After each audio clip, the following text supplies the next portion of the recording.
let's talk about those scenes we just saw through the last hour. Paul Murray, of course, was showing out of the UK. Donald Trump, the President of the United States, and the First Lady Melania have gone over for their second state visit, of course, seeing King Charles and Queen Camilla, and of course they're the Prince and Princess of Wales as well. They've gone to Windsor Castle because Buckingham Palace, which is where they went last time, is currently being renovated. I wonder whether they're paying their tradies in 20 grand instalments that they're taking out of the bank each day to avoid the tax.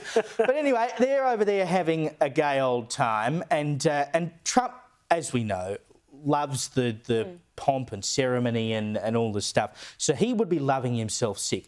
What I couldn't get over, though, and this is just getting away from the vision that we've seen, that like this is a genuine news event, and most news channels were running that coverage as we were. Of course, we had it.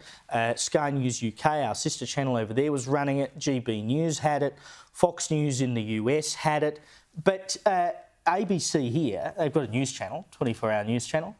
They just had a little box in the corner with a bit of footage running in the background. CNN, until about 10 minutes before we went to air, had not shown a single frame of this. This is a news channel in the United States, had not shown a single frame of their president going to meet the royal family. Like, this is a big news event.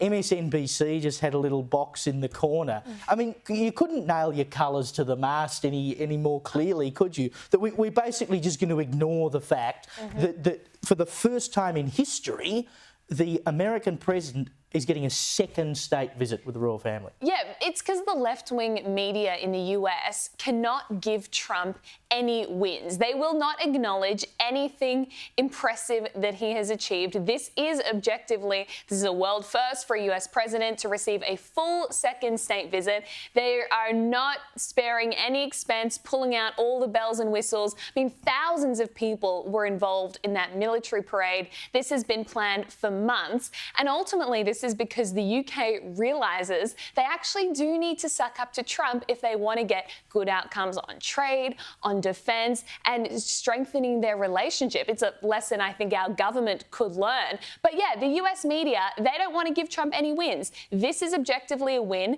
This shows that the international community is not treating Trump like a pariah, which is what the left-wing media wants.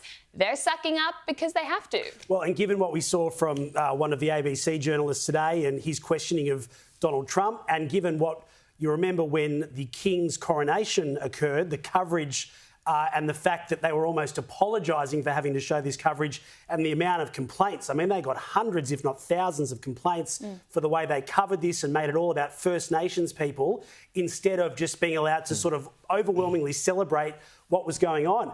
It's to their loss because they are amazing photos. It's a great escape from some of the troubles of the world. But the wider issue, and Freya, I agree with you, this is a great example of where the UK and the US feel they sit in their relationship with each other. Meanwhile, we don't know who we're friends with. In one moment, we're in the Pacific trying to catch up with China. The next minute, we're trying to suck up to China and say everything's good there. Starmer has met with Trump twice already. This will be the third meeting. We're apparently now only getting our first meeting. But our relationship with the US has really just gone backwards under the Albanese government. And you see these two countries today showing why it's so important. Yeah. And you'll have that meeting with Starmer. I mean, he's basically hoping that this will steady the ship for him for a little while with all the leadership troubles he's potentially facing himself. And I think what this proves is what Donald Trump has done to put the US back on the map as a world force. Because you could argue, particularly under Biden, but you know, in the last 15 years, as the US has sort of slowly pulled out of wars and had unsuccessful wars through the Middle East, the influence of the United States, facing a rising China as well, has been diminished somewhat. But Donald Trump has really put the US back on the map, has said we are here to take the fight up to China and to be the natural ally for people in the West, countries in the West, to go to deal with, to do business with, to make friends with, because he can see that if he doesn't do it, it is China that will move in. And this is proof of just how well Trump has done that and managed to get people to come and kiss the ring and say, actually, the US does still have a role to play.